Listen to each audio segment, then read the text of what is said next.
Hi girls. Hi, how are you? I did good trip last month Really? Where have you gone? to New York and I had problems. Oh my gosh, really? What was wrong? Good morning. How can I help you? Good morning.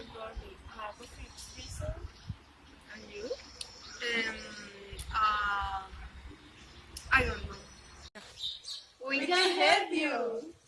When you first enter a bar, you can talk in two different ways. In the formal style, depending on the time of the day, you can say good morning, good afternoon, and good night.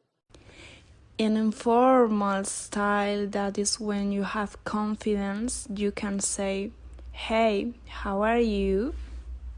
When you ask for some drink, you should take into account for the water, still water or sparkling water.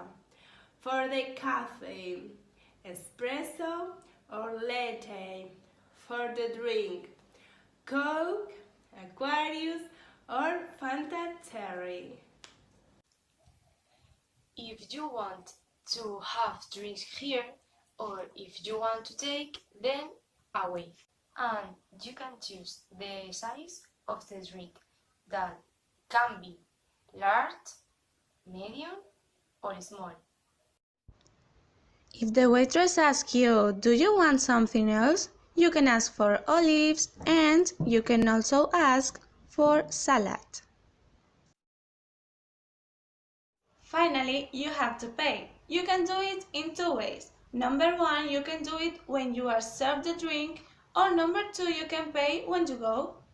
Finally, when you go to say goodbye to the waiter, you can say, thanks for everything, or see you soon, have a good day. We have finished the video. We hope you have learned how to order in a bar. Bye!